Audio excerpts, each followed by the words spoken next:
Hello. Testing this mic. Had some slight technical stuff happen, so hopefully you guys can hear me. Hi Rebel Star, how are you doing? Seems like it's okay. Let's get this switched over and then hopefully we'll be good to go. Okay, good. Yeah, hopefully it's not too loud. Basically I had to reinstall stuff, and so I'm not sure if my mic settings will be too loud, but I do talk pretty quiet, I've heard, so maybe it's for the best. I'm doing all right. Let's get this switched over and then I can start chatting. Nice.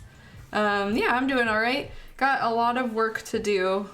It's piling up quickly, and I was actually planning on canceling the stream today because I have a lot of work, but then I realized I'm not going to be available on Thursday, so rather than cancel a whole week, I figured I'll just do this one this week. And so, heads up, right away, we will not have a stream on Thursday because I am going to see the new Batman movie, which comes out technically the 4th on Friday, but we got tickets early, so I'm very excited. I really want to see it, and so we will be going during a time when I'm streaming. So, sorry about that. I actually thought it was on Friday, and then I was corrected, and I was like, oh crap. So, can't be helped. But yeah, anyway, things are good. Things are going. We got some nice agenda this evening. Basically, as you can see, we are no longer in our airbrush booth, and I don't plan to be in that airbrush booth any longer. So, we have sprayed everything. Hello, Curry. I've got a lot of parts just chilling on the desk here, all ready for enamel detailing, and so that's what we're gonna work on tonight. I have this little cup here filled with thinner. I have a bunch of other cups here that we will also be working with. But my priority this evening is painting those blacks and cleaning up the detail on those kind of purple blacks, and then there's a couple other random things we can do, so I guess I'll just bring some pieces. So we're going to be working on the little, cleaning up the minor area and the black area on a number of pieces, not just her shoes, but there's also some of the areas under here that I want to get cleaned up. The border of her outfit, also needs to be cleaned up, so let's see. It looks pretty good already, but there's a couple areas I just want to touch up and smooth out a little bit, so we're going to take some time to do that. Might apply the green as well. I have this pre-mixed green I already made. You can see the color is pretty close, so I'm hoping that will work, but if not, we can mix up some green maybe. And then there's a couple other areas that I want to touch on. We will need to put in some whites or light yellows, whatever we decide to fill in the little orange slices here. There is the Sakura Blossoms, so these blossoms need to be filled as well. Probably just use a light pink or white for that. I actually have a really nice pink that might work that I usually use for face painting, so maybe I'll mix that up and try that. And then there's this tiny bird, among other things, which needs just some various painting. The way the little Mero-chan bird works, or the Mejiro bird, is it has a little white outline around the eyes, and then the eyes are actually black. And so when we get to this tonight, we'll be just painting some white outline around the eye, cleaning that up, sealing it, and then going from there. There's also some orange that we'll need to mix up at some point to work on the border of her outfit and these pieces. So she's got these hair bands. Those also need to be painted, so we'll focus on the black in the middle for that tonight. So there's any number of cleanup, and this is all before the face, so we haven't even gotten to the face yet. But for now, let's just get started with mixing a black that's as close to the color as this as possible. I don't think there's too much modification needed. It's mostly black with a little bit of white and magenta. Oh yeah, and so kind of a primer on what I'll be using this evening. We have moved on from lacquer paint and we are now going to be hand painting details with enamel paint. And so I primarily use two brands of enamel. I have Gaia Notes and Tamiya. And so both of these companies produce enamel paint. You can also use test stores, they have it. And so here are three of them. These are the ones we'll be using to mix our blacks tonight. We have black, magenta, and white. I apologize in advance, these bottles are a little crusty and some of the paint is like slightly contaminated because I just dip my paintbrush and stuff, but I make it work. Here are the other two typical. So this is just an example of Tamiya. Let's see. Come on, camera. So this is an example of Tamiya. This is the X6 orange, which we may or may not use. It's a very nice bright orange, as you can see, and so it works very well at mixing up these highly pigmented oranges. But alternatively, you could just mix magenta and yellow. Gaia Notes makes very few enamel paints in comparison to Tamiya, and so they primarily make the cyan, yellow, magenta line. So let's see. So we have the cyan, magenta, and yellow. These are their main colors. They also make a bunch of like fluorescent colors and a couple other specialty ones, and then they're black and white. So you can see those 1, 2, 3, 4, 5 are the main line. Oops, here for Gaia Notes. And then Tamiya makes a whole bunch of different enamel paints. They, have a range of metallic colors. They have primary colors. They have a whole line of clear colors, and so they're a really good option if you're just wanting to start out and learn how to use enamel paints because they have so many bottle ready colors. They also have these strong secondary colors like purple that are kind of hard to mix on your own if you don't know what you're looking for. And so for that reason, I recommend them. I do think in general, the Gaia Notes enamels wipe away a little bit easier compared to Tamiya. And when I mean wipe away, basically the method that we're using, we're putting on enamel paint, and then if we have any mistakes or lines we want to smooth out, we can wipe it away. And it doesn't like smear, and there's no like extra paint. And I feel like the Gaia Notes wipes away a little bit easier than Tamiya. I feel like I have to go over the Tamiya like 2 or 3 times just to remove all the paint. So that's just a personal gripe and just something I've noticed. Test stores paints, those are kind of hit and miss. Basically, they do the same thing. They are enamels. They're easily found in the US, so for some of you guys, this may be the only ones that you're familiar with. But out of these 3 brands, these are definitely the ones that I like the least because they're kind of gummy and they're just gummy. Like they don't go on smoothly. They kind of gunk up your brush. They go on really thick, and so for a smooth application and bright colors, I really like the other 2 brands. But Test Stores does have a few paints that I do like this gold one here. So this is one of the few Test Stores bottles that I will use on a regular basis. It's this really beautiful, vibrant gold. You can see it on the side here. And it just kind of blends in with a lot of different golds, and so I have enjoyed using it. They also have a silver, which I don't mind that much, but other than that, I haven't had too many good experiences with them. Can you thin the Test Stores out to make them less gummy? Yeah, I typically do thin them out, and I feel like that doesn't help me. Like they still end up kind of gummy. It might have something to do with the chemical composition of it and just whatever they're making that paint out of. But I just feel like they just don't go on as nicely as these other 2 brands. And so I do have, I have a whole bunch of them, but I don't pull them out that often. They're kind of like emergency backup ones. And so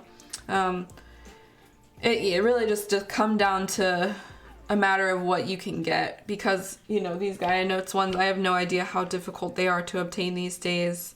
The Tamiya ones, same thing. Basically, you can't get these in the US unless you're ordering internationally through like Seal Model. And a lot of stores don't carry them. They just don't. And so availability is kind of an issue. So that's the only problem that I have with kind of enamel paints like these in general.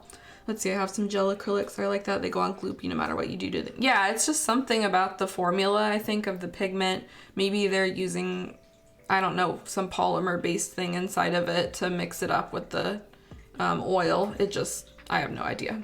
But in general, that's kind of my easy lay down on enamels. I do use these with pretty much every kit these days in some capacity, whether it's filling in details or painting eyes or panel lining. That's another thing you can use for them for. They do really well with panel lining.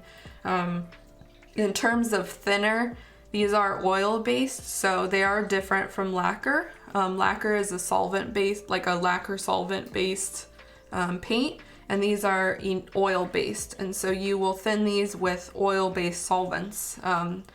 You can use hobby brand thinners, like Test Stores makes one. Gaia Note sells the big bottle of enamel thinner.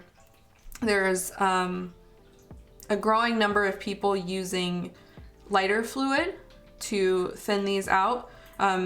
Lighter fluid has a high evaporation point, and maybe I don't know if I'm saying that correctly, but it evaporates way quicker than regular typical enamel thinner.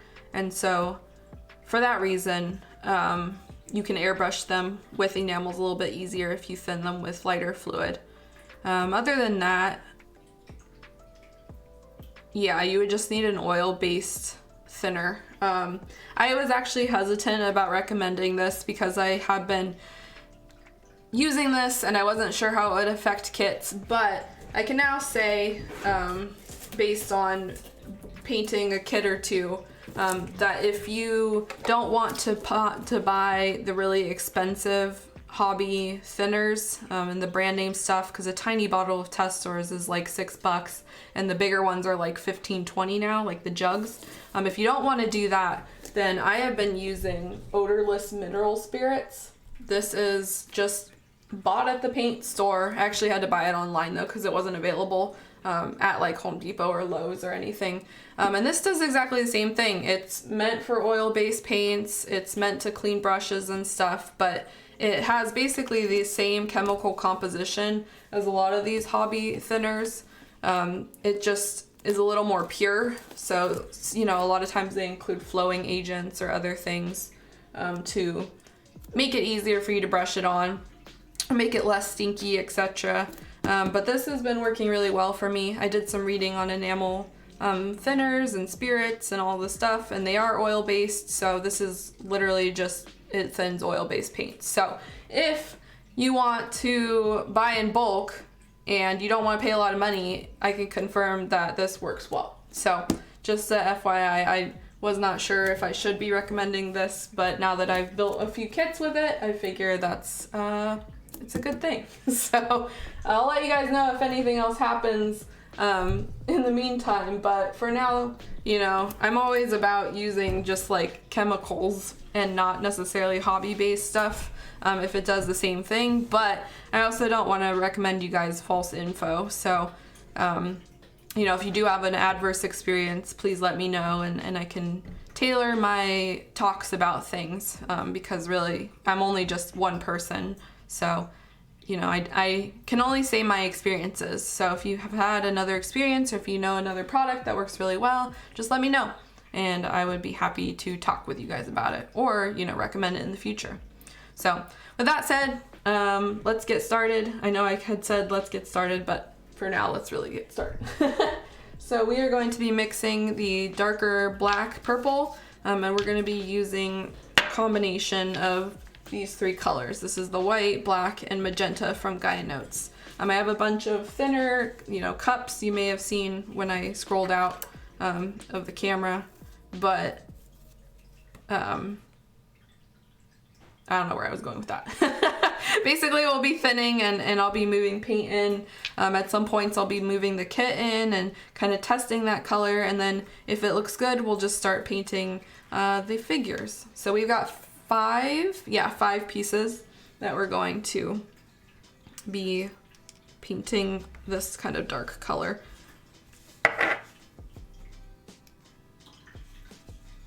So it's mostly black, so I'm gonna focus on putting in black here. And I do typically mix quite a bit.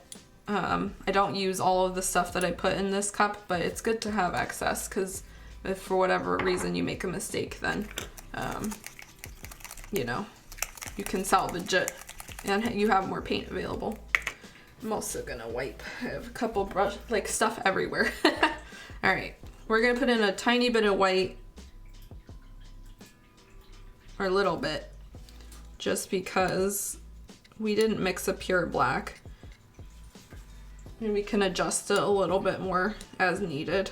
I'm not one of those people that gets it right the first time. I typically have to kind of like move things and adjust it and add more and more. That's also why I end up with a lot of paint in a cup.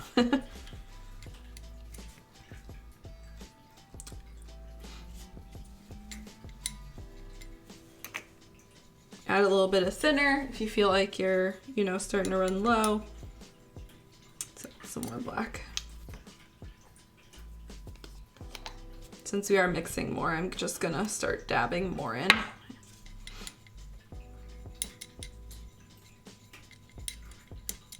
We will need quite a bit, I think. This stuff will kind of dry up, so.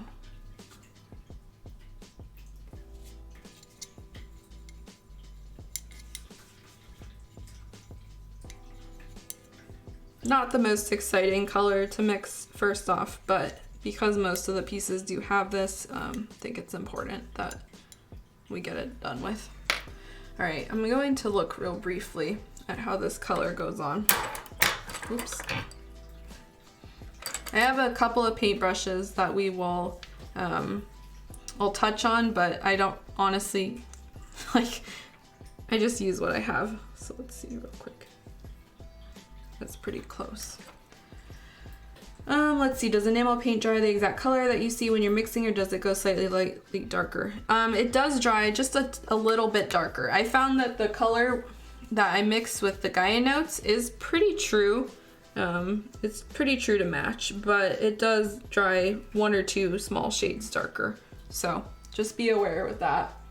I'm just testing this right now to make sure it's the right color.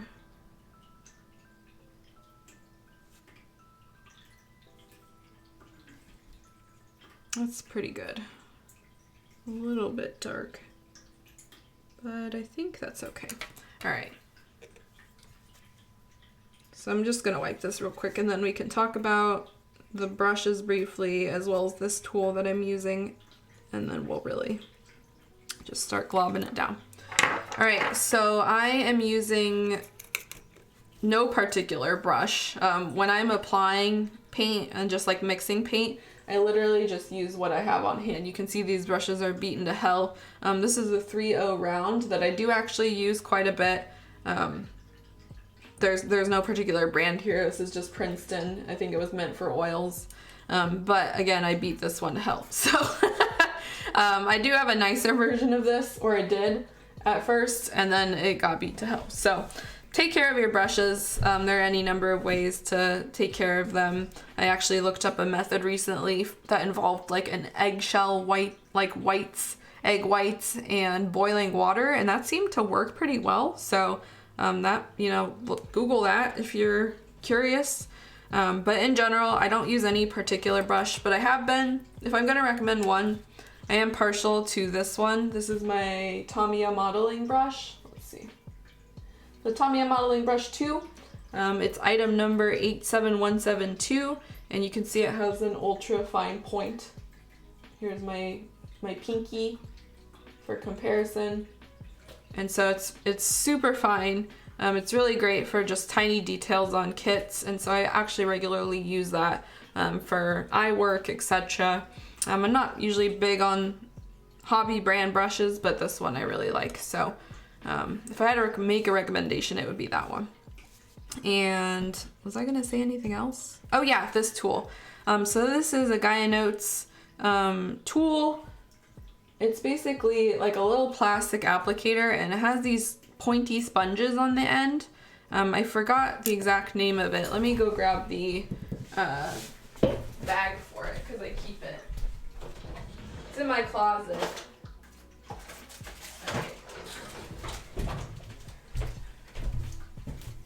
Okay, so this is the Gaia Notes Finish Master Extra Fine R, It is a basically sponge applicator that you can use to clean up and wipe up details. You can apply decals with it. There's any number of things. It says figure, doll, you know, work.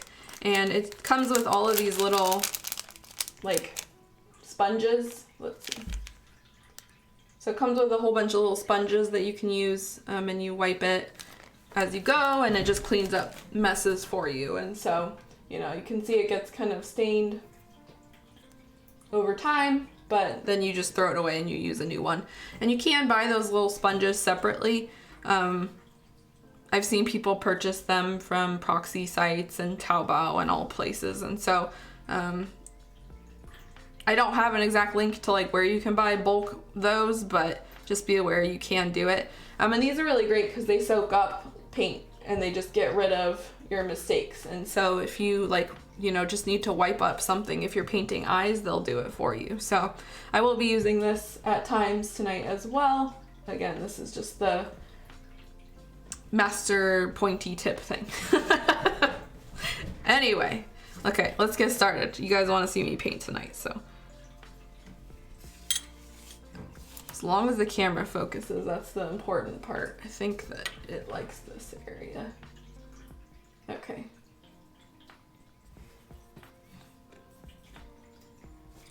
And I think this was okay. So what I usually do is I just go in. Oh, this is thinned out a little bit, too much, but I usually just go in and I kind of broadly put down the stuff I want to put down. And then after that, I wipe it up, so right now we're just going to line the edge of this, so the top edge of this, and then wipe it down as needed.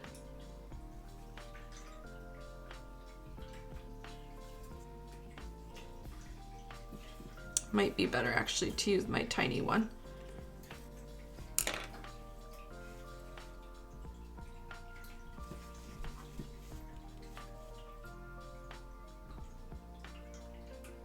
Yep, tiny one works okay.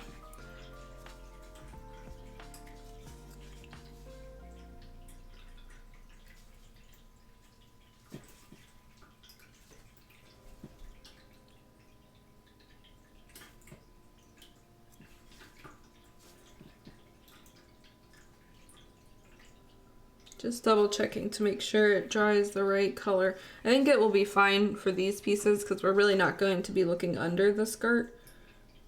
But for the borders, it might be a little more important to make sure that it looks okay.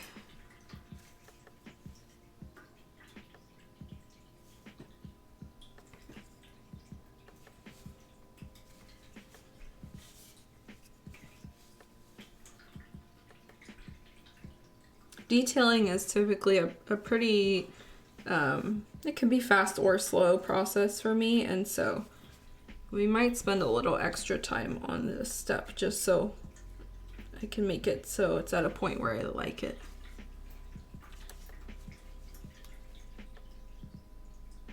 That will especially be relevant when we're painting eyes, because by far when I'm doing this step, the most time is spent painting the eyes.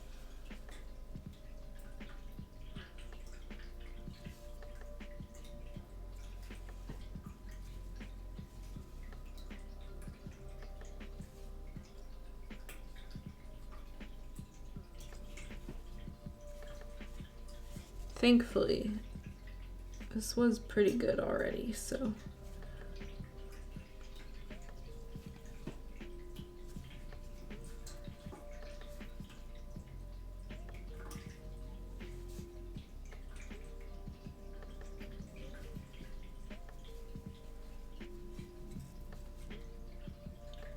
This area here was probably the worst. It was a little difficult to mask it, and it kind of goes into the frills, so there's definitely some cleanup needed here.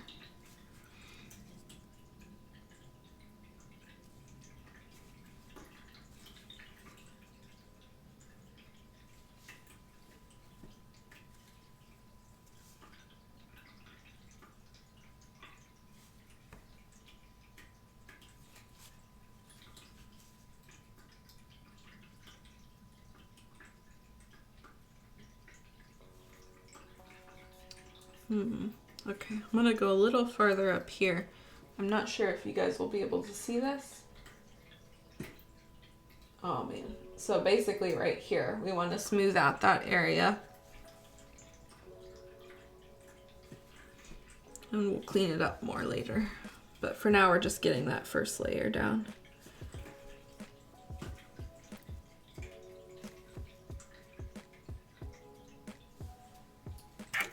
Oop. Yeah, that was a pretty good color.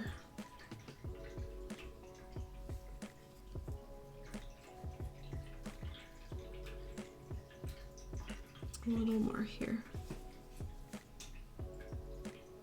Do keep in mind that this color that we're putting on too is a little bit darker than the base color that we sprayed on the back here. And so this is more of a darker gray, you can see, and then this area here, it's very much blacker, like a darker black. And that is because of the shading color that we mixed. And so actually this color might not work for some of the other stuff because we do want to match the base color on some of these pieces. But for now, this is okay.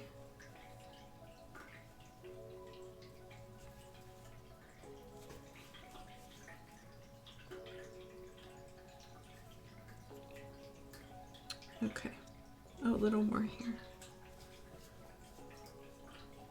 There is a little bit of working time, as you can see, with enamels as well. They don't dry up right away. Whoops, I guess it would help if I had my cup. So they don't dry up right away. And so you can do quite a bit of work with them. And they can also be reactivated with just your oil-based thinner. So if you have a particular color you really love that you mixed in a cup that you use for your figured lips or whatever, you can just let it dry and then reactivate it and use it again. So that's actually pretty helpful. I found I have a couple of little pots that I keep. Basically, I just keep a couple colors. Like I have this color that I mixed. Some, I don't even know how long ago, but I like the color and I've used it on, you know, figure mouths and stuff. And so that can be really helpful. Right now I'm just cleaning the brush.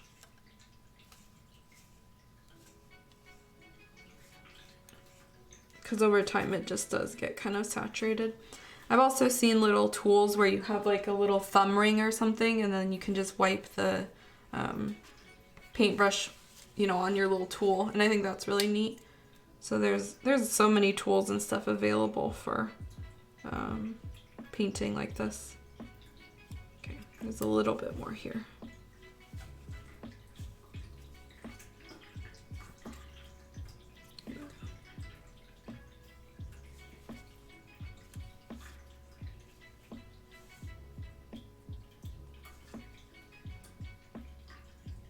That was a little too much, but we'll deal it up. So we're gonna clean that up later. We're gonna jump right into working on this skirt piece now.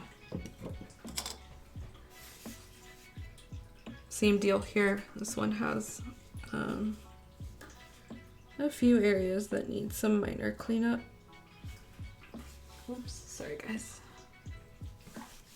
I'm actually gonna pull my setup back just a little bit because I tend to pull my figures toward me. You'll also see me rotating this a lot, and that's because I want to see the piece from all angles, and also I'm not under direct light here, so I think I had to move this because otherwise it wouldn't focus. That was the problem.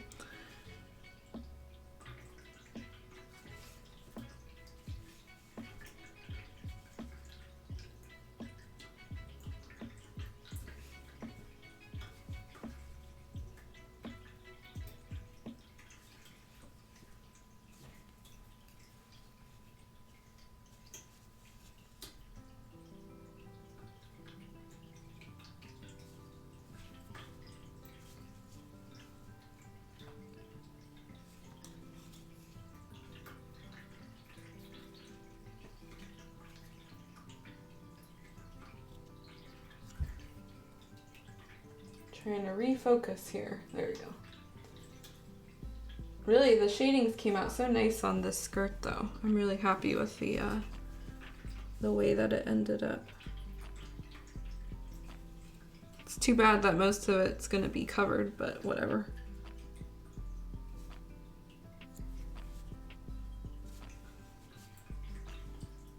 All right.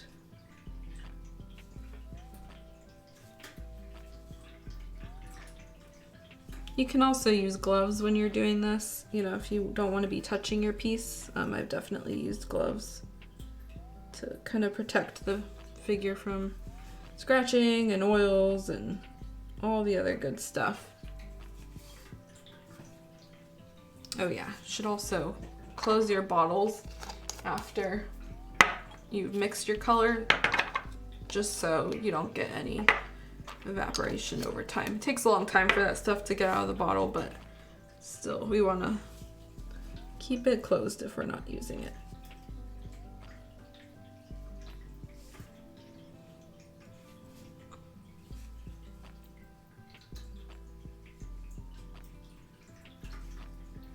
Okay, let's see.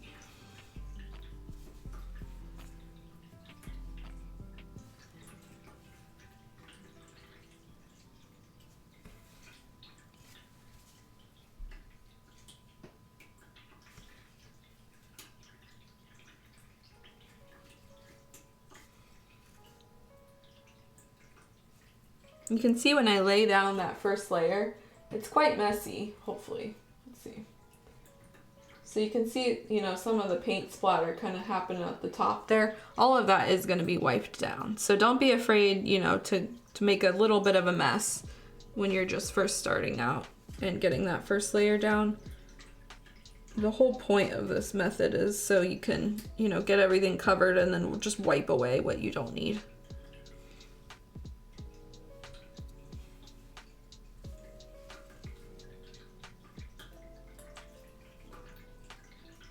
There we go. Okay. Up a little bit more here.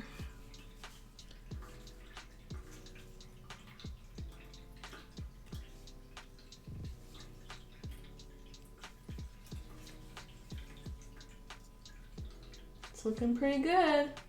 Looking like a beautiful piece. When they're together, they look really fabulous. So, looks like that. With that nice shading, that's so cute. Look at that shading. The only problem I have, look at that line. So the way that this piece is gonna go is we're going to get all this, you know, nonsense done with the blacks, seal that, and then this piece will have to have the puttying done. So that's the next step of what we're gonna do, at least with this piece, is we're gonna putty the line, glue the pieces together, putty the line, sand it down, and then just spray it over.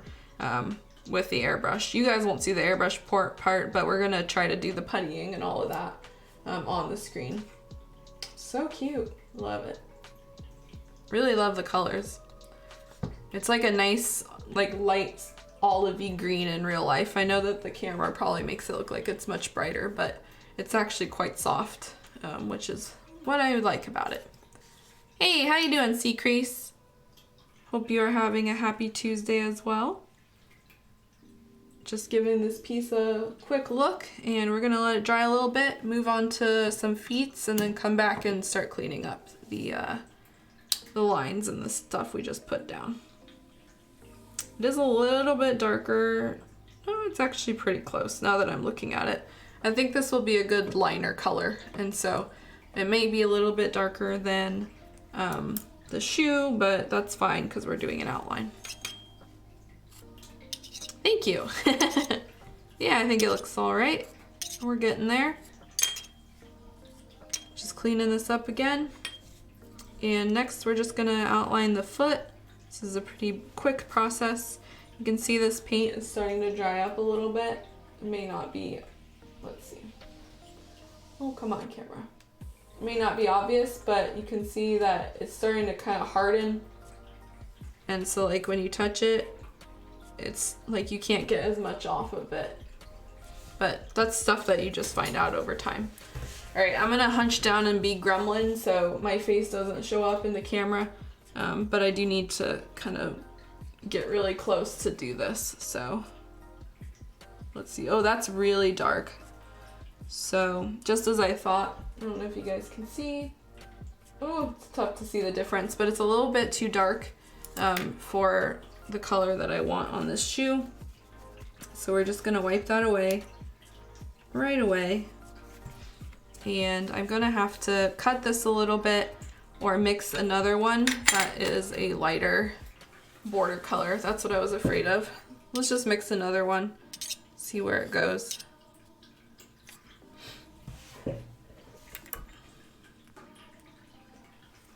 Because this one we're gonna need to work on, we're gonna use to paint the little hair bands. So we don't want that pure black color, that kind of shader color. We want something a little bit lighter. So let's take this out again. This was already kind of dry, but yike. I'm just gonna dip it and mix. You can see it's pretty bad. Okay, actually I'm not just gonna mix this. Let's see. Clean my brush. Mix in grays. So exciting. It's a little bit of something on my brush. Probably just contaminated. Looks a little pinky to me, so that's fine. We are going for a little bit of pinky.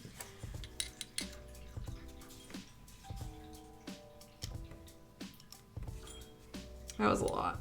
Well, it might be pretty good though. Okay.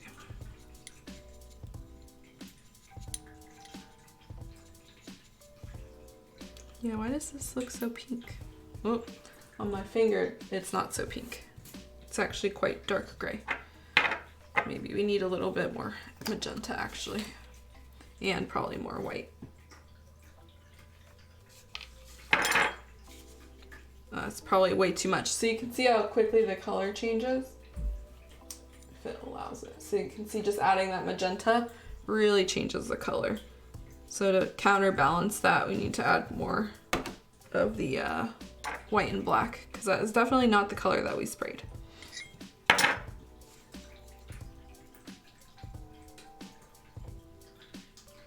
You can see it also gets kind of like stringy. That's because the enamel is, I've had this bottle for a while, so like it's lost some of the thinner and stuff that was used to keep it nice and liquidy. It just tends to happen with these products over time. So to make up for that, you can, you know, just add some more thinner directly into the bottle, or avoid the stringies, etc. All right. I'm not sure where I'm going with this. I'm just like mixing this color, and so let me get this over here. Yeah, this is needing a lot more.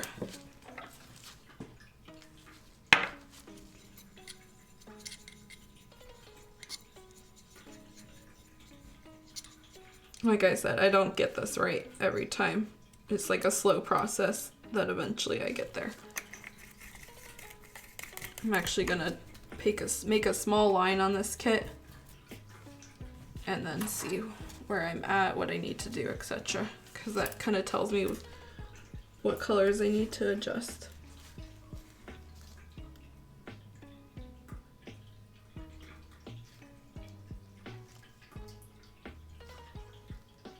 Okay, need a little bit more black. I think the magenta that we have in it might be okay, but we'll see where we're at with the black. Okay.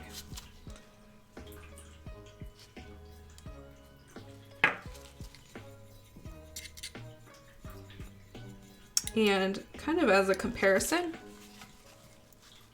here's a comparison of the two colors. So this is the one that we applied as the shader. Here's where we're at so far with the other color. So I think it's a little more stark when it's side by side, you know, because right now it's just like, oh, you're just mixing dark gray, black, but they really are two very different colors. Okay. Yeah, whatever, put that there. Let's put another small dot or line, whatever. Before I do that, I'm gonna put down another paper towel here. Usually I work off of this folded half one, but I need something to rest my hand on. All right, so let's take a quick look.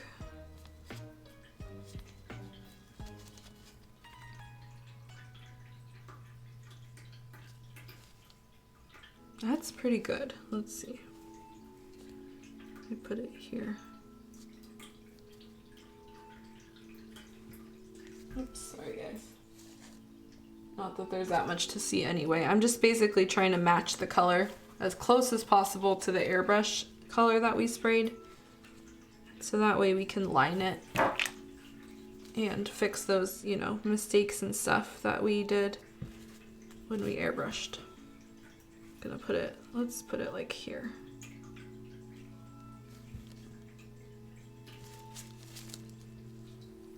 That's pretty close. I think that's pretty close. It's a little bit off. I think it needs a little more magenta.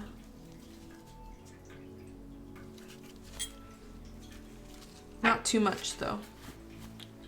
Okay. That might be okay.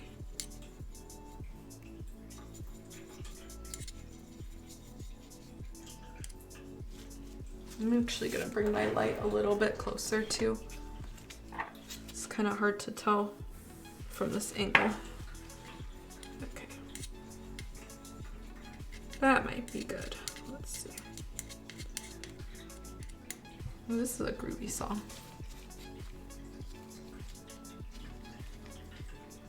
All right, so let's test out this one.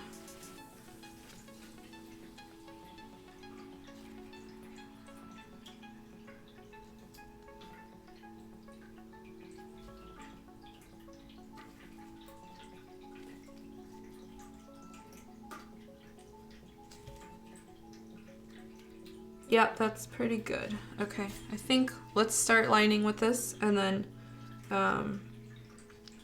you know, see when it kind of dries up if it ends up being what we want. But I'm pretty pleased with that so far.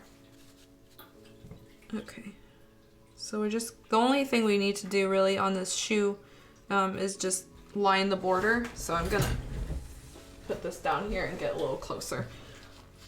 Hopefully you guys don't see the top of my head. Because we did a good job of masking, but there were just a few tiny smudges or discrepancies from the masking that I wanted to clear up, just so to make sure this shoe is super smooth. Actually, let's see what I can do here. I'm gonna try to adjust my camera too. Okay. I think ideally it's gonna focus like in this zone now, so sorry if it didn't do that before. Okay.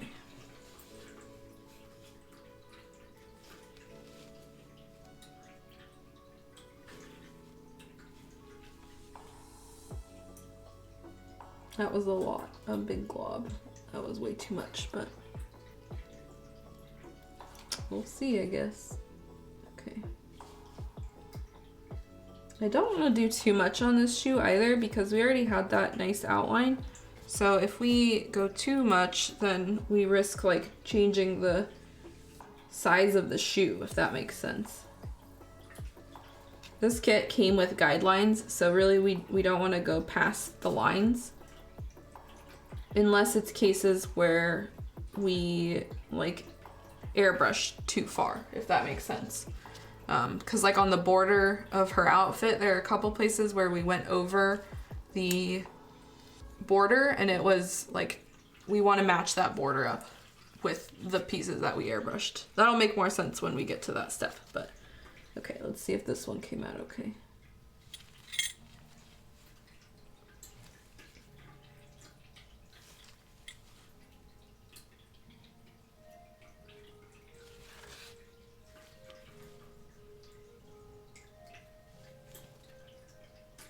Yeah, that looks pretty close, so that's good. Okay. I'll show this up close in a second.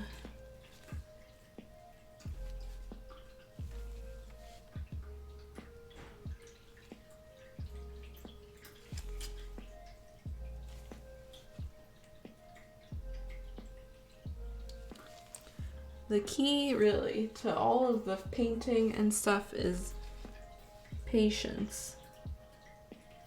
And a steady hand really helps too. But seriously, you can get a lot done if you're just patient. And you're willing to just sit here or wherever you are. Okay, that's pretty good. The color is just slightly darker than the color we airbrushed, and so I don't know if it will even show up, but this is a good place to, you know, I don't know what I'm getting at. Basically, you can see we've smoothed out some of the shoe, but there's still a few spots that are a little wiggly, so we're gonna let this dry, and then we will start, you know, cleaning up that line. In the meantime, while I still have this color, we're just gonna start painting the little hairband. So the center portion of this is the black part. Mero-chan's, you know, things here, it's that kind of dark black. So we have these areas, this area, the shoes, and then this. And so I'll end the back, this too. So all of those got that treatment, and now we clean. But we didn't really feel like masking all of this off, so we're just gonna hand paint it on instead. I don't know if this brush will be the best one to do this. Yeah, maybe not. Let's kind of wipe this down.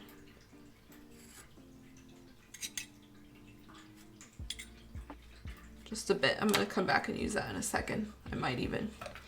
Okay, so I have this other brush here. This is a 3/0 round, but it's seen better days. So if it looks rough and gross, it is. It just is. So I'm kind of just roughly applying the black, and then we'll clean it up. There's no particular step that you need to paint this in. You could also have painted the little orange dots first, but we have the black stuff, so let's just do it.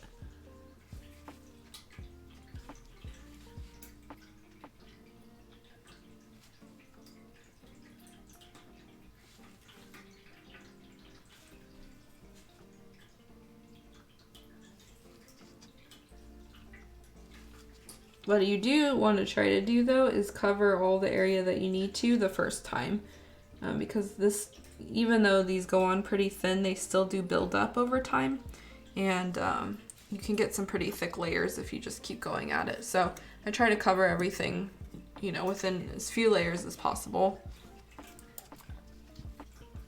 Some of these enamel paints go on thicker than others too, or thinner, but the Guy Notes black tends to have a pretty good consistency, I've found. So, well, actually all the Guy Notes enamels kind of do, which is why I stick with them.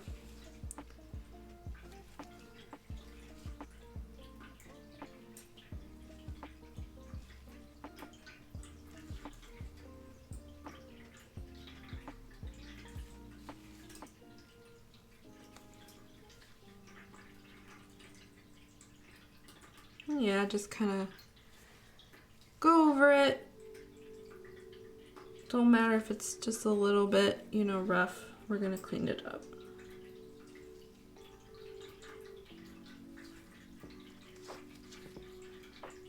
Now that I put this on, it looks so dark, but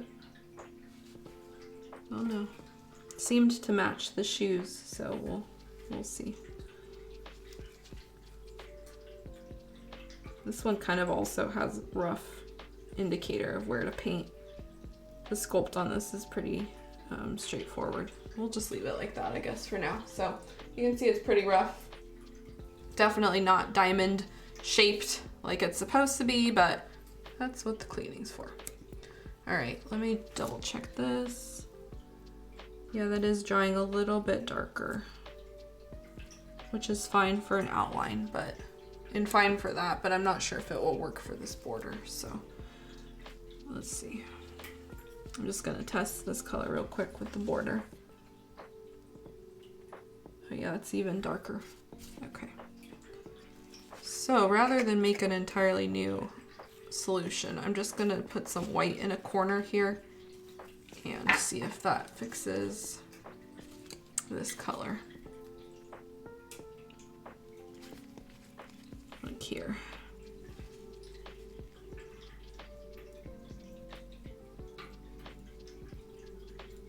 That might have been too much white. You can see I'm like pulling the color from where the one we just mixed, so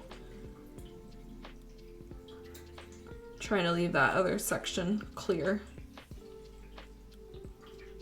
All right, let's see.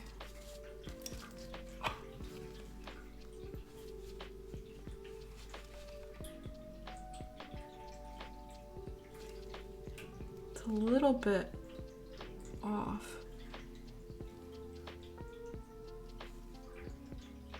Needs a little more magenta, I think. I know we just suddenly jumped into that border, but this is kind of how I do it. That might be too much magenta. Okay.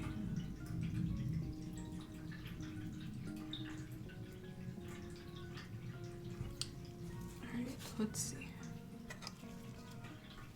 And the color is lighter up here than it is down in this area, so yeah, something's off. What could be off?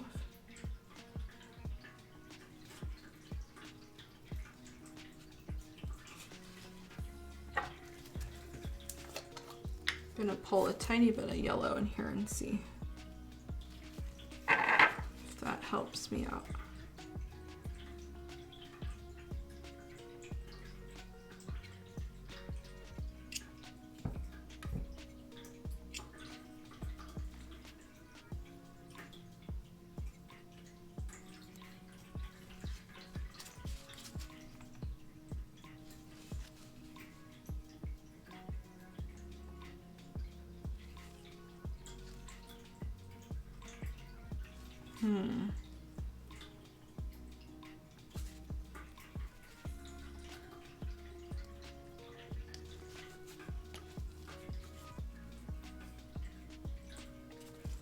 Let me test over here and see if this color is okay. Let's see, where did this need clean up? Like here. Weird. So this color is like the one on the left here in my little paint palette. That color is mostly fine for the border down here. But up here it's like a slightly lighter color. Probably just because we didn't focus the bulk of the spraying and the shading and stuff on that area. So, stuff to keep in mind when you're spraying.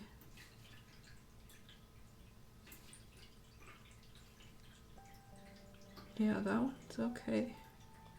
Definitely could be a little bit adjusted, but it's passable.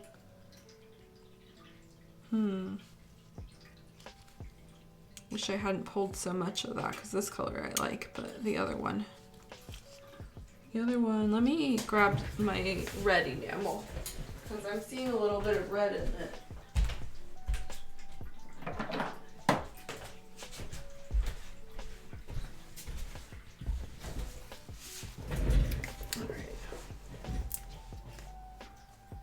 So I have also, this is the Tamiya Red. Ooh, it's pretty caked up. What's going on here? Let me put a little bit thinner in here. Oh, thank you, Sea Crease. Yeah, I think it came out pretty good so far. I really like how the shadings came out. They are, you know, so visible, I guess is a good word. Okay, so I just thinned this out with some thinner and you can see now there's It's a little bit more workable, but we don't need that much anyway. So I'm just gonna take a tiny bit. These are very like minor color adjustments I'm doing. That was probably too much. But you know, maybe. Can always add more black.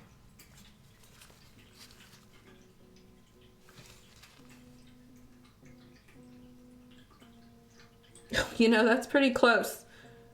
Yeah, I just needed a little bit of red. It's a little bit dark. Yeah. So another thing, this is mostly me, but whenever I mix enamels and it looks almost perfect, I almost always have to add just a little bit more white. Like I'm always that 1 or 2 shades too dark, and then if I just go up one with like just a bit of white, then I end up with the right color once it dries. So just to kind of reiterate what we had mentioned earlier with you Rebel Star, like yeah, you do have to kind of plan to have it dry a little bit darker, and then if you can get that, yeah, good. Quite a bit of difference here. You can see what's happening in this cup. Yep, that's pretty good. We'll see when it dries. Kind of weird this ended up being 2 different colors, but you know what? It's the back of her outfit. We're not really gonna see it. We're lining a very small part. It's still like kind of off, but let's see.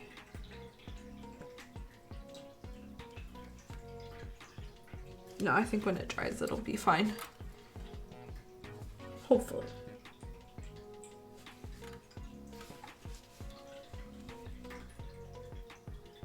Okay, so there were only a couple things to fix here. There really wasn't that much actually. This part here. And I wasn't really gonna mess with the majority of the back here. The lining job we did was actually pretty good. So there was just a small portion we didn't mask off.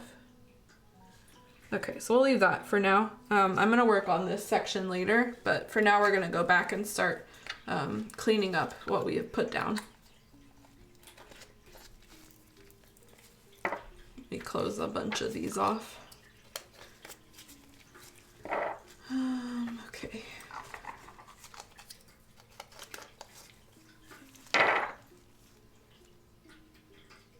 There it is. Okay.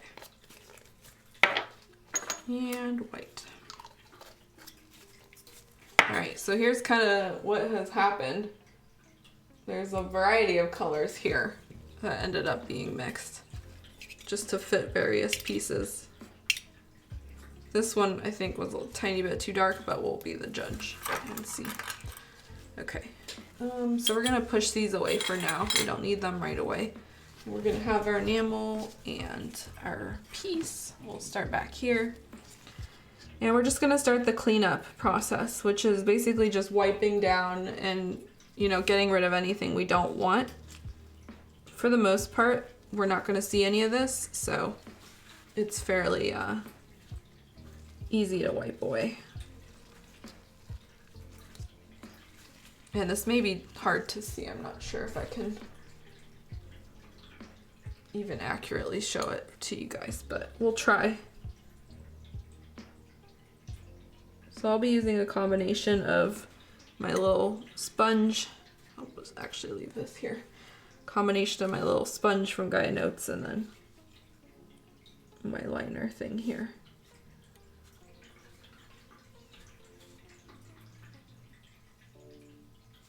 The goal is just to smooth out the line and remove paint and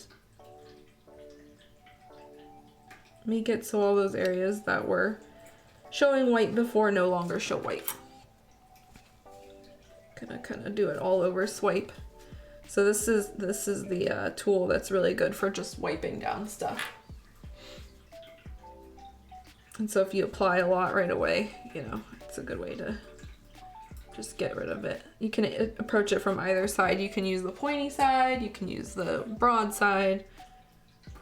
It's a very versatile little sponge. All right, there really wasn't that much though, so.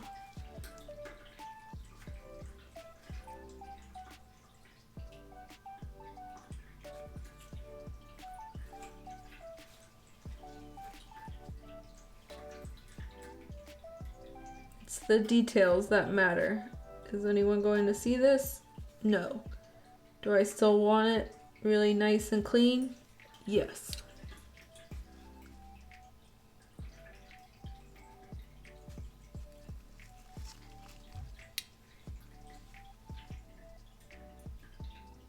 Although there's some forgiveness here because we aren't going to see it. So it's not quite as high on my list of things that are, you know, super important to fix. You can also use a little sponge to wipe up because it is very precision.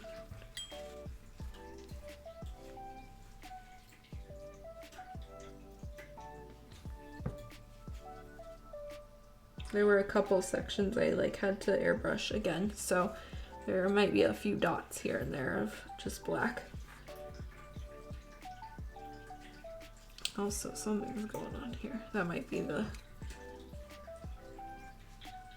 airbrush part though.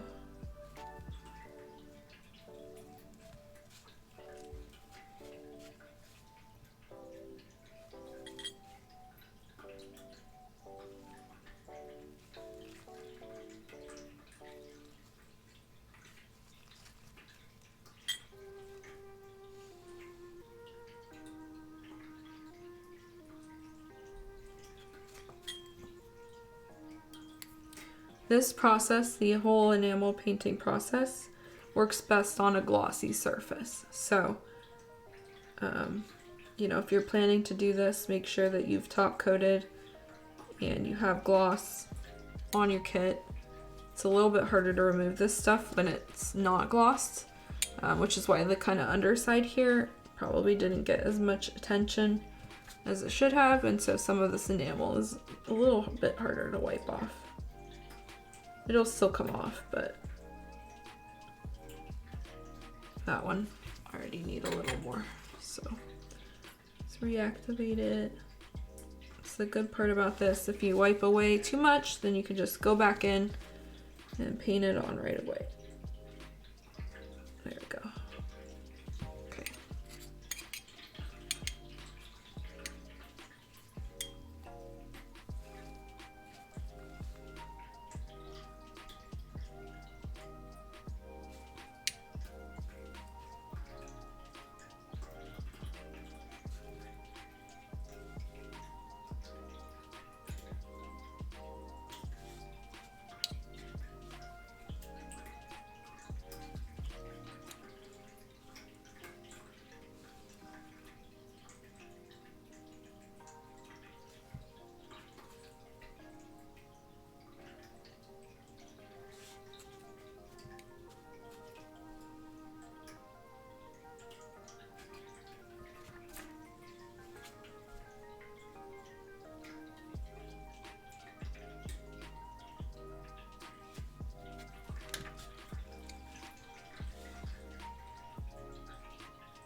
I also, if I have them, yes, so in combination with the pointy sponge, what I also use are a bunch of these like precision Q-tips, like swabs. I do use these as well, not quite as often these days because they have a slight abrasive quality to them, and so if you're not careful, you can, and if you haven't sealed your job properly, you can kind of start scraping stuff off. But these are also a really good way to remove excess paint, you know, that you put on. They are super, you know, easy to buy. You can buy them in bulk. They're meant for like nails And so, you know, they come in huge packs and they're pretty affordable because they are meant for use on acrylic nails and stuff, so.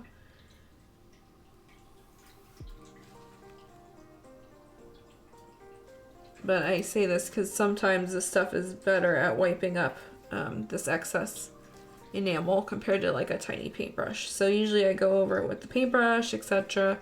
And then sometimes I do this too because it does pick up some stuff. You can see it picks up some minor paint stuff. So okay, this was all airbrushed, so that's just dirty. There's a little bit here I want to take off.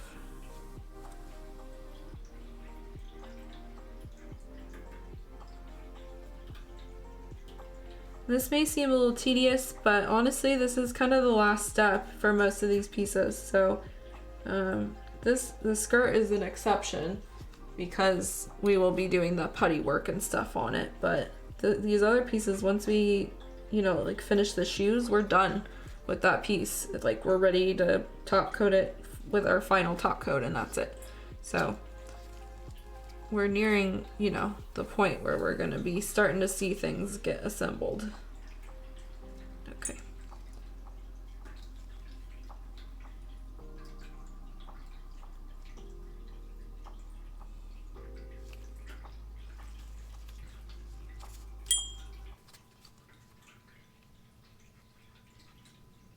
Okay, there's some slight weirdness going on here. I think this would probably benefit from adding green to it. I actually do have some green. I'm not sure if it will work with this, but I can rethin it and we'll see. Let's see real quick. I'm just cleaning one of my brushes. Actually, probably I do need to clean my other black brush here.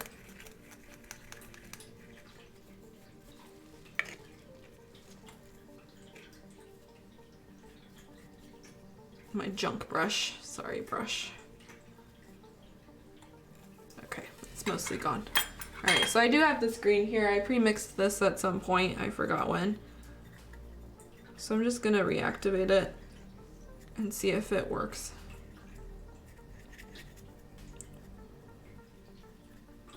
For cleaning up some of the airbrushed green.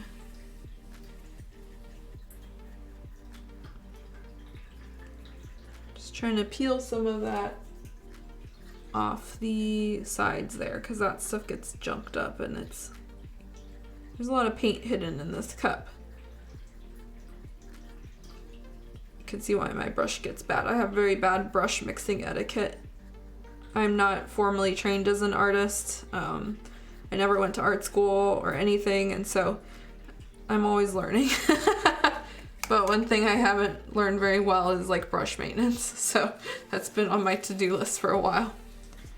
Okay, so let's see real quick if this helps at all.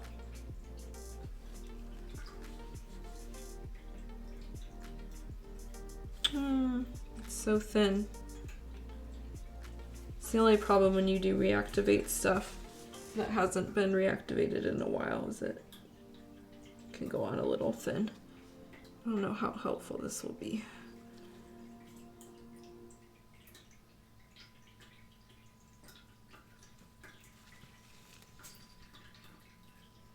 Not sure I got taught anything useful at art college. I mean, I don't know.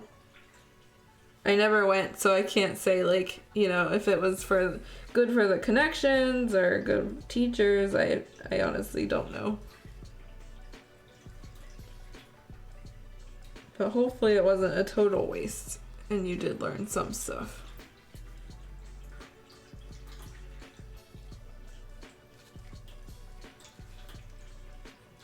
This I could probably use a thicker brush. I'm kind of suffering from the short brush strokes here. I wonder if this would be helpful.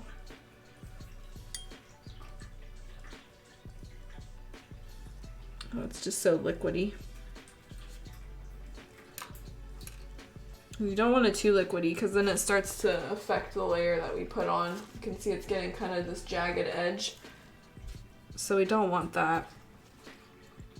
Alright, I guess I'll just focus on a few small areas and then clean that up later.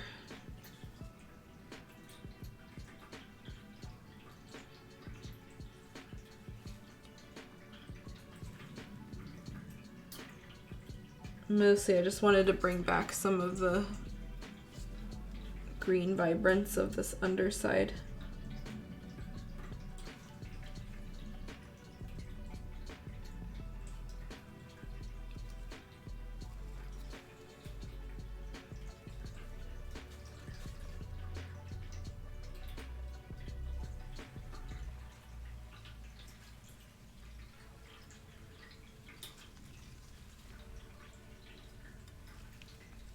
Okay, let's do this.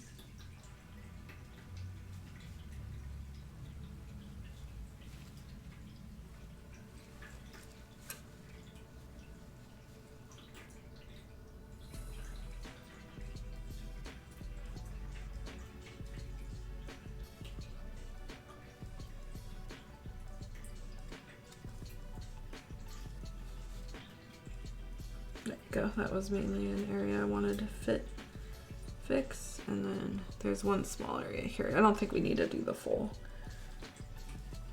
thing, although it does kind of like loop around, so no, I'm not gonna. Let's see.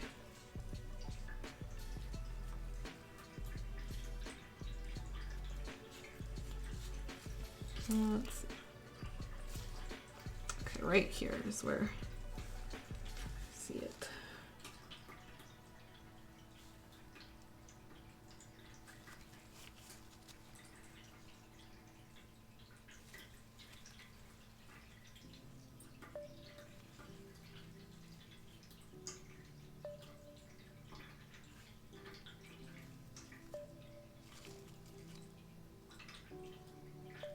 It's like a weird intersection.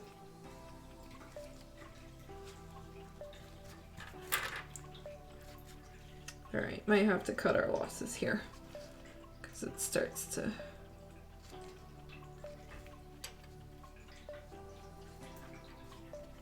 get funky and affect other things. All right, so let's just thin that out and then reactivate this just a tiny bit. Go over that one area because that should be mostly dry.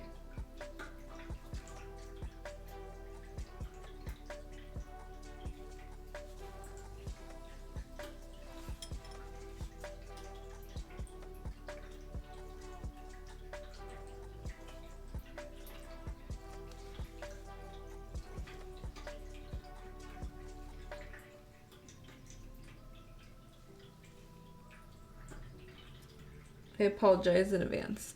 I don't know if I said it already, but I do get kind of like stuck on the details. So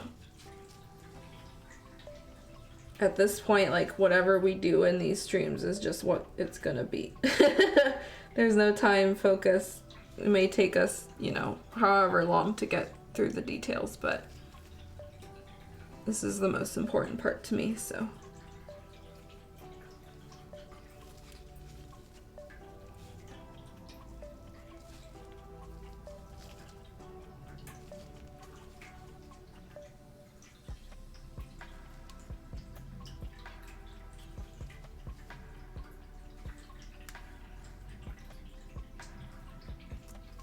Something shining. It's hard to tell sometimes too when it's glossy because you like think that it's a line and it's not. Like you think it's a white line and it's just like shine.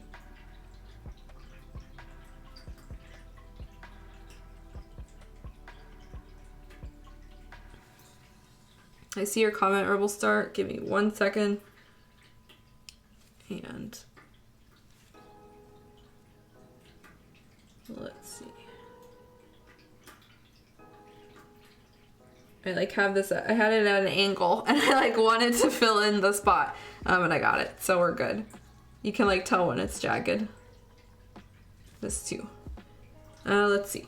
Have you got any garage kit ordered? Blah, blah, blah. Yes, actually, Treasure Festa is this week, I think, as far as I know. So that is the big upcoming event. It's March like 6th, 5th and 6th, I think.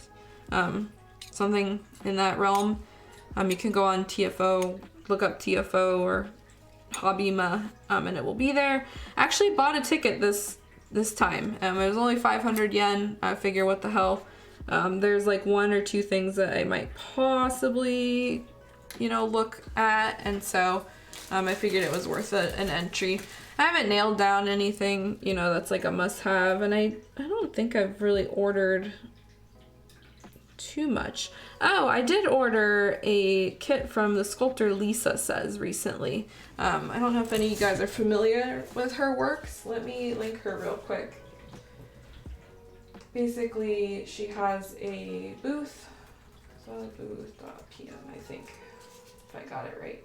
Yep.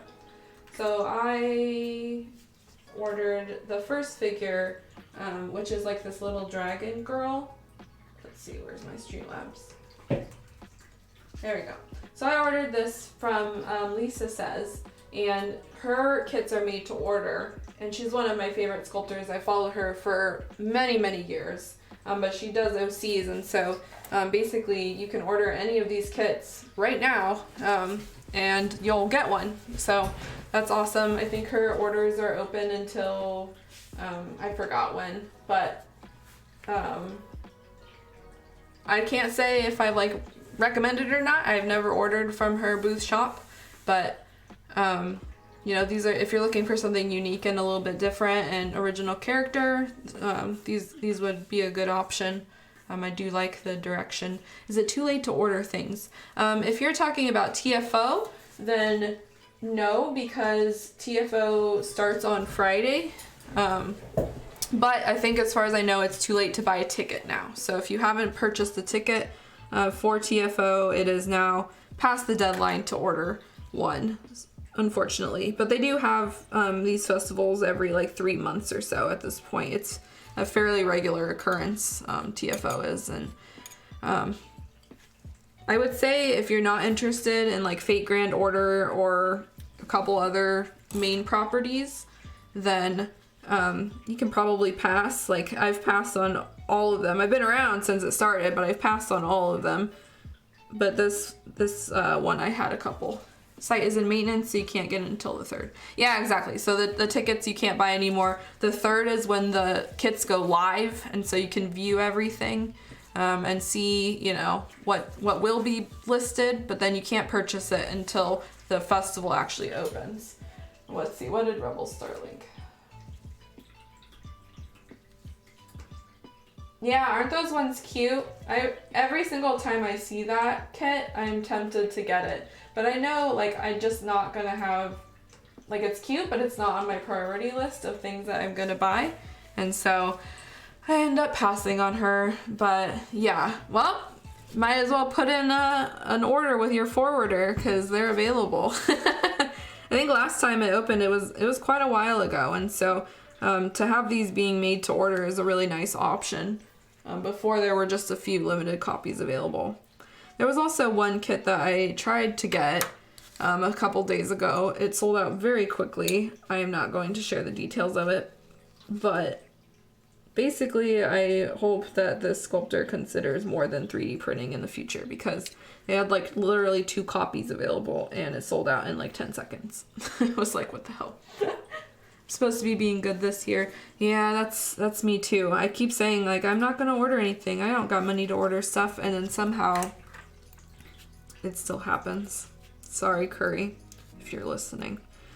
You can't get rid of the obsession. I feel like I build more than I buy these days, but I know that's not true, and my closet still grows because I'm just painting for other people at this point. And so I'm like not even tackling, the kits that are in my closet regardless. It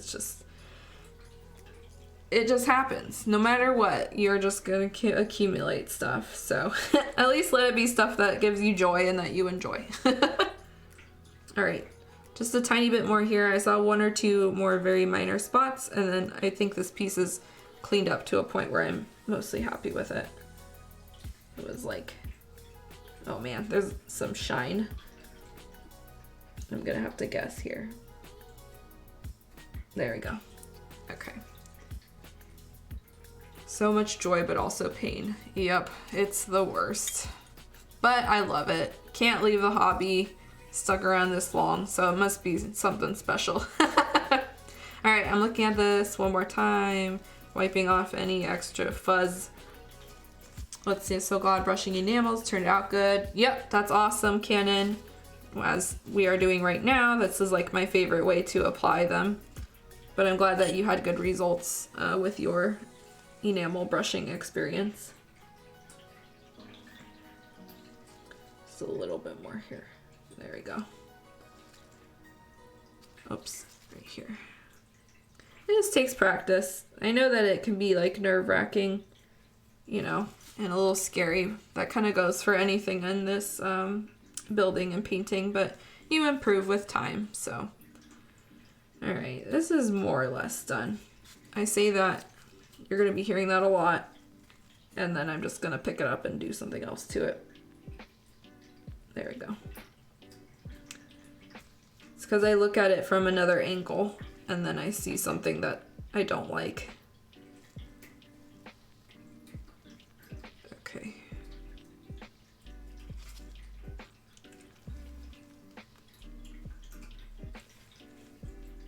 Where was that? Right here.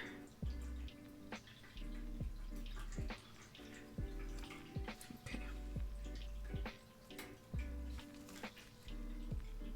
And wipe this off. There's a spot from prior enamel. There we go.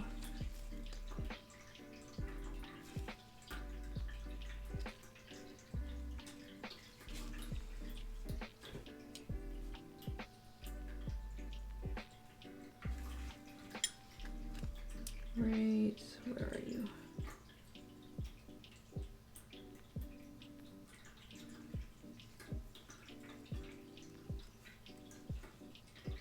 Okay. I can't even find the TFO site. Okay, give me 1 second. Alternatively, you could go on my Plum Workshop site and under guides. Actually, it's too convoluted. Let me get it for you. Unless someone else links it quicker. I'll keep an eye on chat. I lost all my bookmarks and stuff. Like, quick reference, so. TFO, there we go.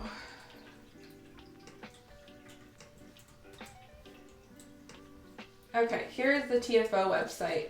This is the generic TFO Hobbyma. It is all in Japanese, keep that in mind. You know, the whole site is mostly in Japanese. If in the future you are interested in buying a ticket, my friend Toshki had a guide that she put up on her website on how to buy a ticket. It's basically like the whole website is just how to buy a ticket at that point. So, you know, it'll tell you what you need, what forwarder you need, or any, and then as well as how to create an account. A lot of people have had trouble inputting their name in like certain kanji, because you have to do like half width or full width characters, and so keep in mind, you know, be a little patient. You might have some trouble signing up and making an account, but if you get past that, like, you're pretty much golden, because they do accept foreign credit cards and stuff, so there's not a lot needed after that. I have never participated in a TFO, so I can't say like how of a madhouse it is, but yeah. Still trying to understand everything. No worries. If you're interested in like the differences between proxies and forwarders, you could just go on my website, and I have under guides, there's a whole section on like how to order garage kits, and that includes the sites that I'm talking about, like Booth, as well as this sort of event. There's a bunch of ways to get kits now, but there's still some barriers to entry, and so part of why I made that guide was so, you know, there's kind of a clear understanding of how to buy these things, because we can throw links and say like, you can buy it, but if you don't know how, then what's the point, right? So hopefully, you know, that'll help. But if you have any questions at all, please feel free to just ask in here. We have many knowledgeable people who have, you know, gone to festivals and bought and build kits, so always happy to help. All right, I have moved on to the other piece. I am tired of working on that other one, and I think we're pretty much okay. So I am going to start this. First, I think we did the general rub in case I put down too much of that layer. You guys are genuinely amazing. Thank you so much. At least they help people. That's the whole goal of them. I put a lot of time into writing and, you know, researching this stuff so you guys don't have to. Or just so it provides a reference both for myself and you guys. So to see people using them makes it feel like it's worth it, you know? And it gives me good content to put on my website. And if you ever have any other things you are interested in and you want on a website or just as a reference, let me know, because I'm always open to, you know, making things. My time is obviously a lot more limited now because I have my full-time school and my other job, and so, you know, I can't get to it as quickly, but I always have an agenda of things I want to do, and that's what like summer and spring break and stuff are for. So I was very productive over winter break. I was able to get a bunch of guides and updates and stuff done, so it will happen. Just a matter of time. All right, I started at a random point here. It may have been better just to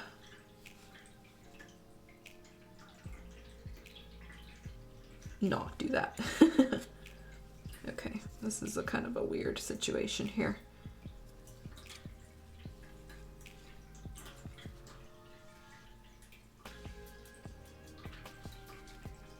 Let's see.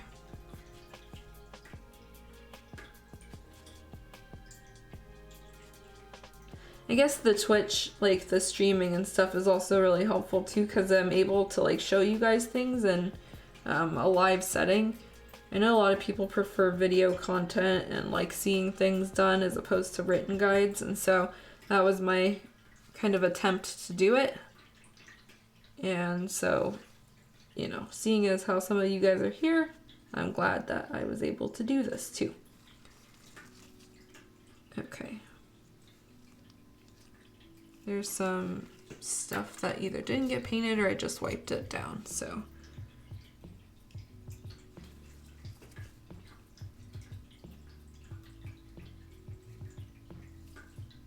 Yeah, what's going on here? There's like a section here I totally missed. And it's not painting. I might have thinned this out too much. Let's see.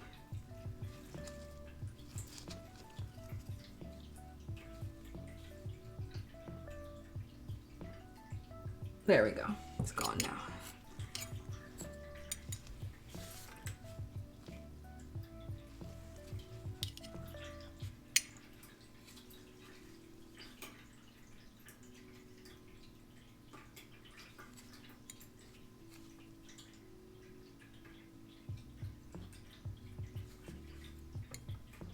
I'm gonna put a little bit more enamel in my cup I have over here. Let's see. I struggle to learn new techniques by following written guides. I needed someone to do actually something before it goes in my brain. Totally understandable. There are a lot of people that are more visual learners like that, or auditory. And so like if I'm just talking about a technique, that can be, you know, potentially a way that you learn. I'm very much a written person. I do a lot of reading, a lot of writing on my own.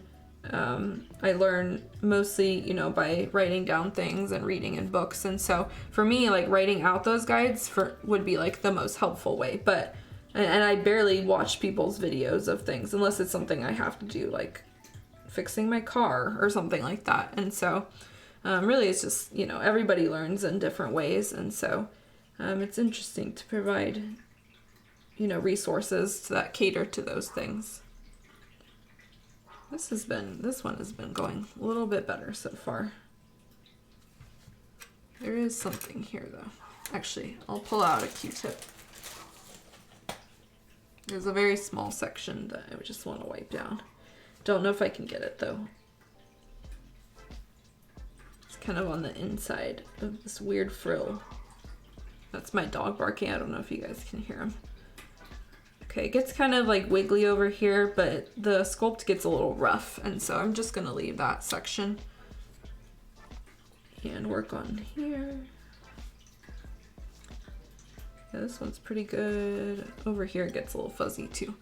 Let's see, I often fail to fully grasp instruction when it comes to tech and buying things. I usually bring my hubby to break it down and she'll help me. Yeah, oh my gosh. Well, like also if it's a field that you're not super familiar with, you know, that can definitely be a thing. As well as, there's a very specific word for it, but it's when you're like paralyzed by choices, like choice paralysis. And so there, you know, are a million different, you know, tech options and things to buy. And it can be super like challenging trying to find out what is the best fit for whatever you're trying to do.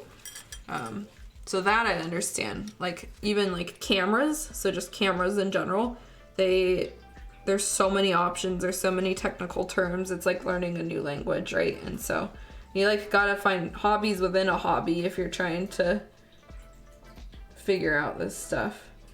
There you go. Analysis paralysis. Yeah, perfect. That's a good one too. Hey, how you doing, War Master? Nice to see ya. We are just chatting and slowly, very slowly painting details with enamel paint. Cleaning up this figure we've been working on.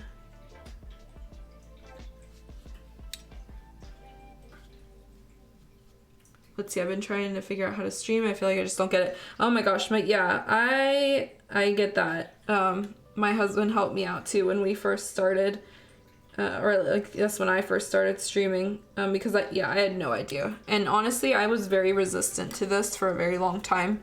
I did not want to show my face. I didn't want to, you know, have things go wrong. And so it's been a very long process to get here. I think I'd have to check the YouTube videos, but I think we finally passed our 1 year of streaming.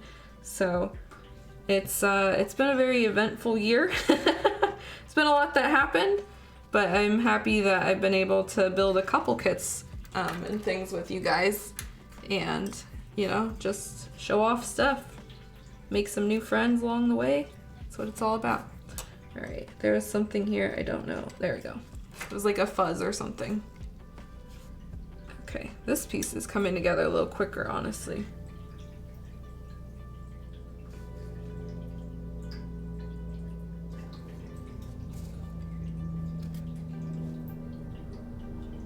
I think though, Seacrease getting at it, there are, you know, any number of things available now to help you start streaming. I think you said you had an artsy background, and so there's definitely like graphic design things that I wasn't aware of that you needed to like have on hand before you started. And so I spent a lot of time trying to get all of that right first before I started, and so it wasn't like super rough. But let's see, first YouTube video post on March 4th. Oh my god. Hey, thank you so much for the follower, Master. Like looking back at those first YouTube streams, they're so crunchy, and I feel so bad because everyone like who's visiting my YouTube, that's the one that they're checking out. And it's literally like, please don't watch this first video. It's crunchy as hell. My voice is like skipping. It's like not a great situation. So, you know, hopefully new people are checking out this set of streams where it's much, I figured out what I'm doing finally. We've got a nice camera. Hopefully, you know, you guys have been able to see most of what I'm doing. I had comments like, I can't, like your head's in the way, and it was. That's not a lie. There's just all sorts of stuff that has to happen. And so you know, it's a whole process to get to a point where you can do things too. I don't know where I'm heading with this either. Let's see, I just finished Building a model kit. Oh my gosh, what are you building? Are you building, like what type of work do you do? Do you build garage kits? Do you build Gundams? Do you build, you know, miniature Warhammer stuff? Tanks, planes? We accept all sorts of building here. Although my specialty is in these type of, you know, mini kits. So, garage kits, so to speak. All right. Let's see, Mobile Doll May and a Zaku 3 custom. I don't know the Mobile Doll May, unless that's part of like the Frame Arts girls or one of those like plastic model lines of girls. But the Zaku 3 sounds, Zaku I know. My friends have educated me about Gundams. I haven't built one myself, but I do know the rough names of them, so I'm familiar with the Zaku. That's cool though. Do you do like the full, do you repaint them and all of that too, or do you mostly just snap them and put them together?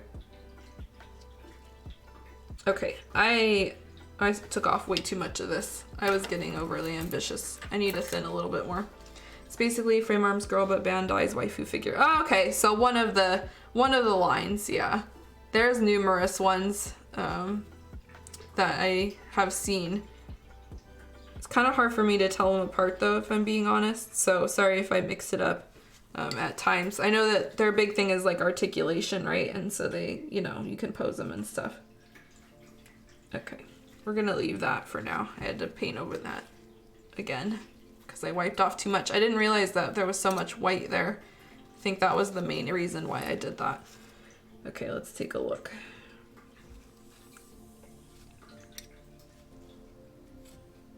Do you have a website or like photos of some of your builds so I could take a look?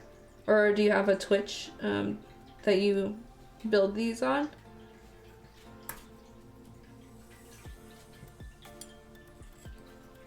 Okay, let's see. Let's look here. Ignoring that side because I'll have to come back to that later. This looks pretty good. I'm gonna snap these together like so. And hold it from not a part where I'm rubbing stuff off. But this looks pretty good. We're mostly cleaned up. You can see there's very little white showing off now. It's mostly clean. We're, you know, really gonna be viewing it from this side anyway. So there's not too much to be done here. And then I think this is the front part of her outfit and this is the back part. And so the back will basically be kind of like that when she's fully built. So let's see, I wish to paint the Zaku 3 because it has bluish inner parts like joints and accessories. Oh, that makes sense. Yeah. So yeah, they're like, normally you have to add those special details. That's cool. That's awesome. Anything like involving having to panel line or do that higher level of customization is always pretty cool. And you still end up with like a piece unique to you. All right. I think ignoring that other spot, we're gonna not look at those anymore. We're gonna briefly look at these shoes while we still have some time. Looking at it, it did dry up pretty good. It's a little tiny bit darker than what I would expect, but that's actually great because it lines it. And so we'll have a nice kind of shoe outline around the tip here of her, between where her ankle, etc. fall up. I'm trying to like make sense and it's not working. All right, so we don't need very much work here. We'll be actually very thinly getting a line to get this to fit the contour of the foot. I'm gonna move this. And this is where my tiny brush comes in handy. I'm just trying to position this in a way where I can start rubbing this stuff off. There's also a hair here.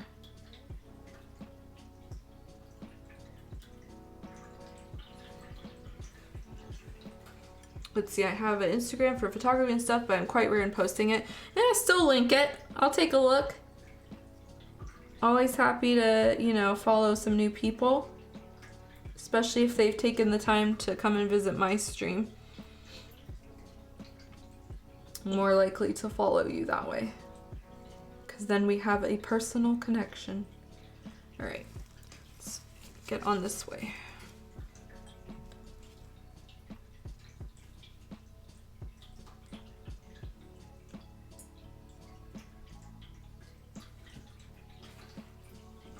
I'm really like angling this, so hopefully you guys can see it.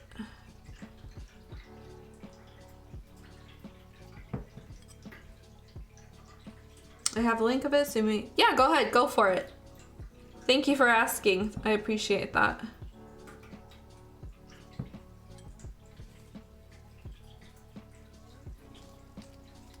Okay.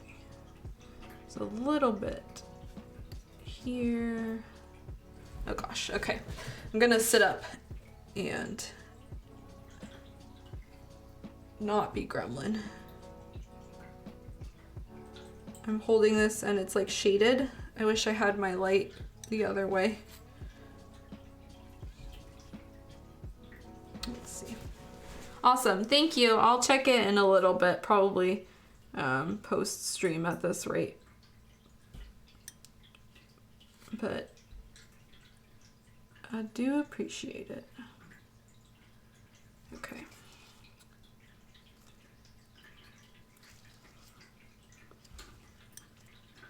It probably looks like I'm doing nothing, but I'm very slowly working away at this line that I painted.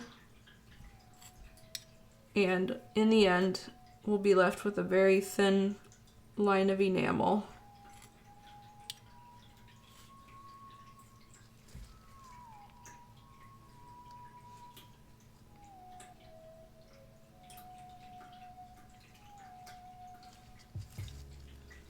Oh, nice. I'm seeing some positive praise, so that's awesome.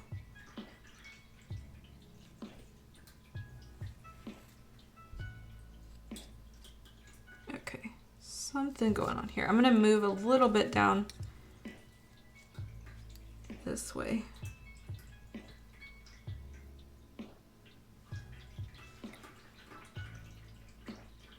Wipe some of this off.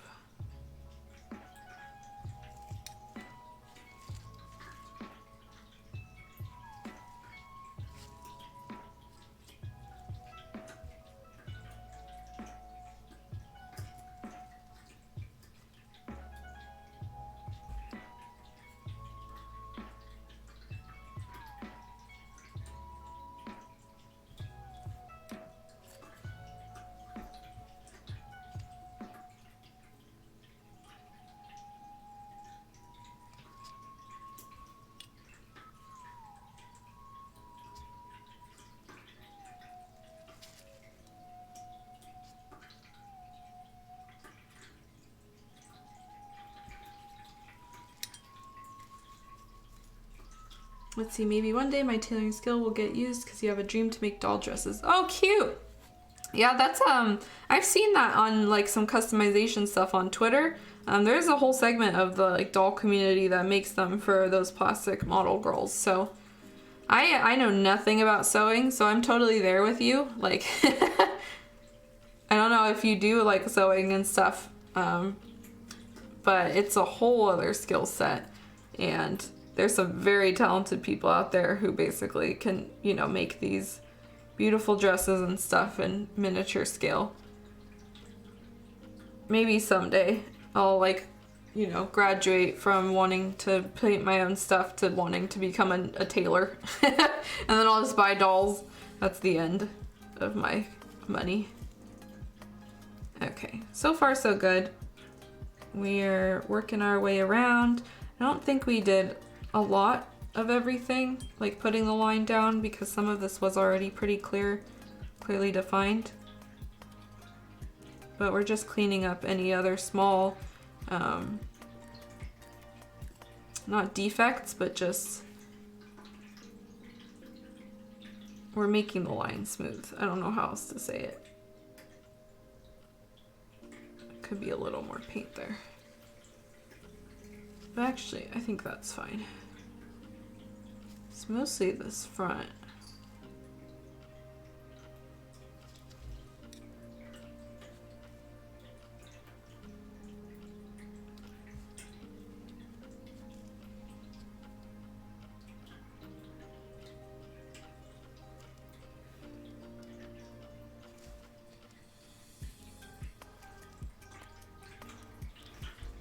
This is like kind of a weird angle too, like just this foot in general. It's a lot easier to hold a piece when it's just like a straight leg. There we go. Let's see, last time I made a doll dress was like a scavenger's cloak for military. Oh, cool. That's not too bad, because that's like a pretty simple pattern to put down. You're not like, you know, making pants or something. Cloak is like just some fabrics, as long as it flows correctly, you know.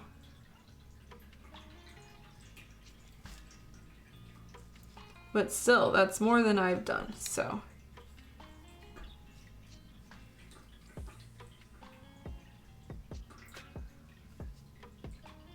I can also say I am not going to paint another cape for a while.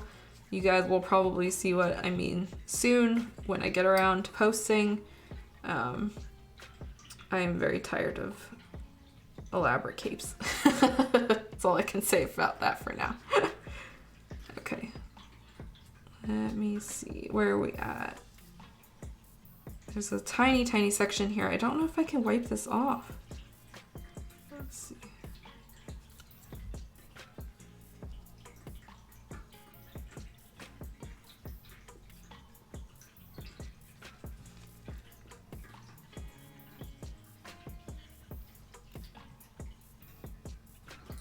That's pretty good. All right, I'm going to take out my, you guys aren't seeing it, it's my tiny magnifying glass that I use when I really want to zoom in on things.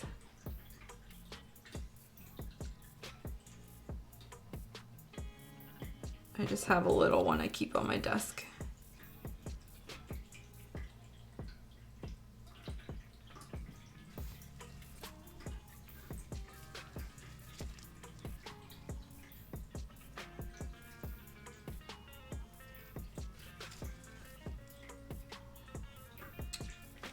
Okay, let's take this out. We're getting pretty close to being done, but there's a few small areas where it just kind of is uneven. There we go. You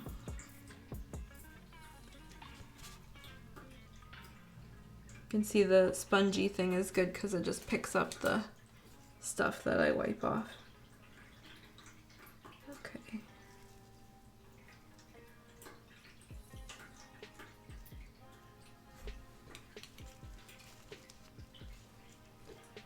I think that's about good. There's some very, very slight unevenness, but I don't think it's affecting it too much. It's not at a point where it's gonna be like, oh my god, you can see it, except maybe right here. After I zoom in so close with my magnifying glass and then your eyes like readjust, you can temporarily like really see unevenness. So I use that technique too. Okay. And again, this probably looks like just black, so I'm sorry. Okay, I also do have, I know I showed off some other Q-tips, but I have these specialty Q-tips. These are Tamiya like extra small and fine like precision Q-tips, and they're great for wiping off the tiniest of details. They don't last super long because the edges like don't get pointy. They just kind of flatten as you're working with your kit, but they are fantastic at really just quickly creating those lines and getting stuff off. So I often use that as like a double check to make sure everything's smooth. But it has that same problem as the other Q-tips where if you're too rough with it and if you have too much abrasion, then it just wipes off your layer, so, or underneath layers, so it can be kind of tricky. All right, let's Get one more bit here.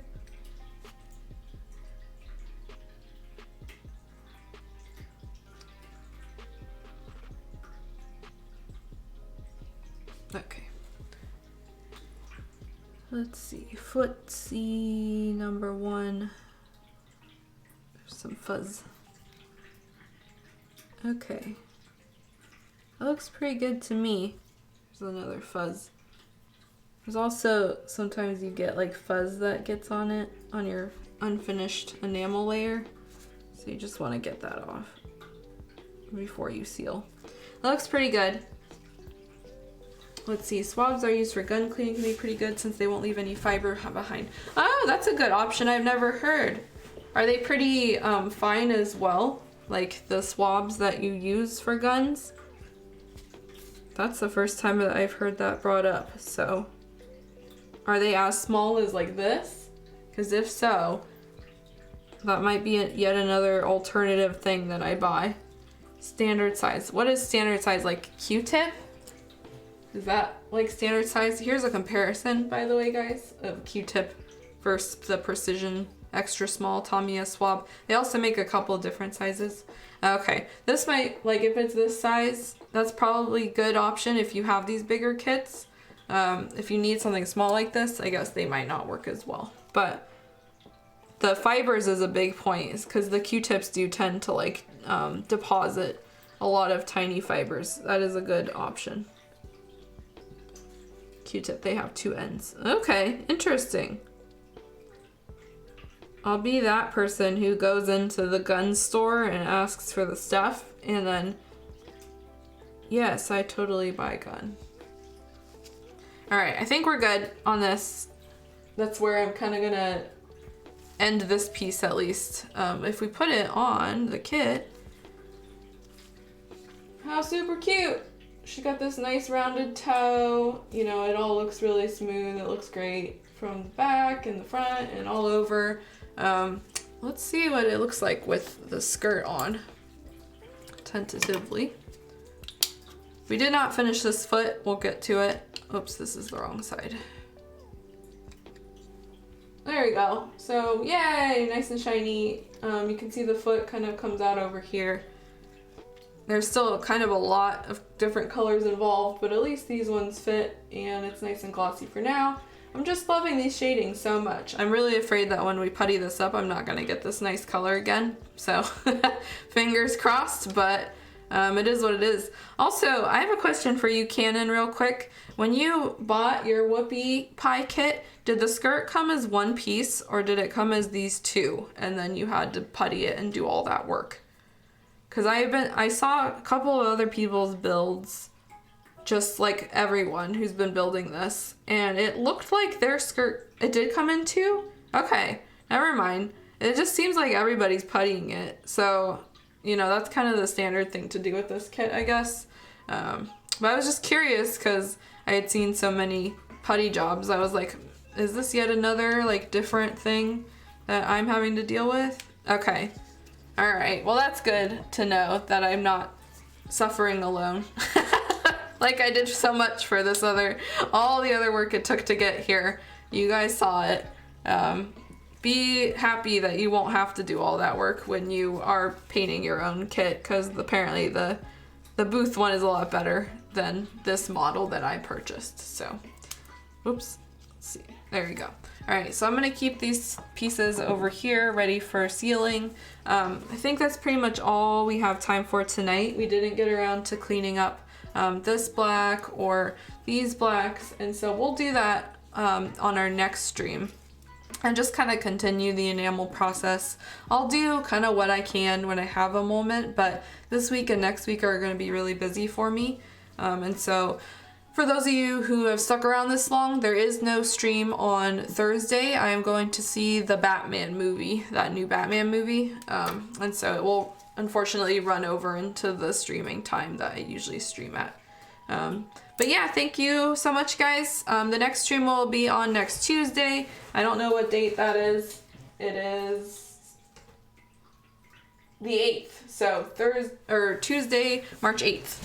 is our next stream. Just more details, more enamels. We'll get through what we get through and keep on going. Have a good one. Yep. Bye bye, guys. Have a great night and week and weekend and everything.